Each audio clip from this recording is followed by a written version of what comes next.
स्वामी विवेकानंद ने एक बार कहा था कि अपने जीवन का लक्ष्य निर्धारित करो, अपने पूरे शरीर को उस लक्ष्य से भर दो और हर दूसरे विचार को अपनी जिंदगी से निकाल दो। यही सफल होने का मूल मंत्र है। हम में से कई लोग डॉक्टर एपीजे अब्दुल कलाम साहब को अपनी इंस्पिरेशन मानते हैं, लेकिन क्या आपको पता है कलाम साहब किसको इंस्पिरेशन मानते थे? वो कौन है?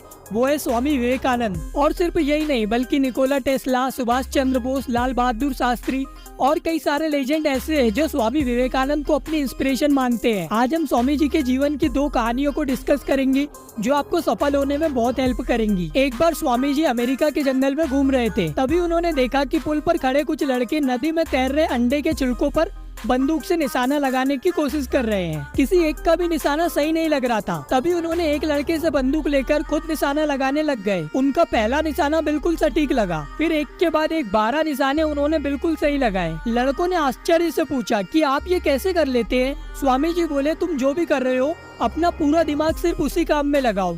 अगर तुम निशाना लगा रहे हो तो तुम्हारा पूरा फोकस अपने गोल पर ही होना चाहिए, फिर कभी भी चूकोगे नहीं। अगर आप पढ़ाई कर रहे हो तो आपका पूरा फोकस पढ़ाई पर ही होना चाहिए। अगर आप अपने काम में पूरा फोकस करते हो तो बाकी के डिस्ट्रैक्शन खत्म हो जाते हैं। जैसे अगर मैं आपसे कहूँ कि स्क्रीन पर लाल रंग को देखो तो आपको स्क्रीन पर बहुत सारे लाल रंग दिखने लग जाएंगे। अब अगर मैं आपसे कहूँ कि काले रंग को देखो तो आपको स्क्रीन पर बहुत सारे काले रंग दिखने लगेंगे। जब आप लाल रंग को ढूंढ रहे थे तो लाल रंग दिख रहा था, लेकिन क्या तब काला रंग मौजूद नहीं था? मौजूद था, लेकिन आपका फोकस उस पर नहीं था।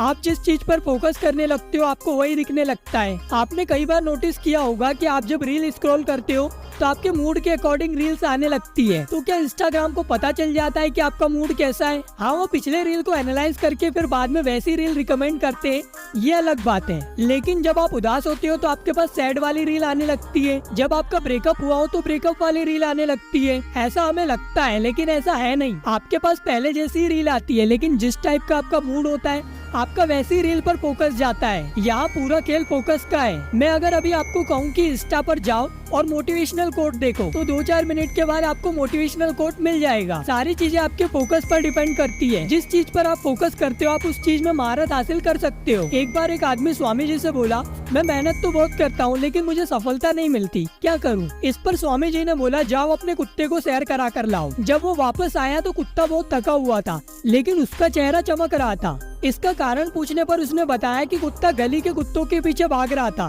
तो स्वामी जी बोले, यही तुम्हारा जवाब है। तुम अपनी मंजिल पर जाने की बजाय दूसरों के पीछे भागते रहते हो। सबसे पहले अपना गोल सेट करो कि आपको जाना कहाँ है। दूसरे कहाँ जा रहे इस पर ध्यान मत दो। और अब आपने अपना गोल डिसाइड कर लिया है तो उस पर लगातार काम करो जब तक वो पूरा ना हो जाए। आजकल लोग दूसरों को देखकर बहुत जल्दी इन्फ्लुएंस होते हैं। अरे वो यूट्यूब पर वीडियो बना रहा है, अच्छा कमा रहा है, चलो मैं भी बनाता हूँ। फिर MBA चाय वाला को देखकर, अरे ये तो चाय बेचकर करोड़पति बन गया, चलो मैं भी यही काम करता हूँ। एक चीज पर मन लगाकर काम करते ही नहीं और वो लोग फिर कभी सक्सेस भी नहीं हो पाते। 100 जगह 5-5 फीट का गड्ढा खोदने से अच्छा है एक ही जगह 500 फीट का गड्ढा खोदो, पानी जरूर निकलेगा। एक चीज पर फोकस करके उस पर लगातार काम तो करो, सक्सेस अपने आप मिलेगी।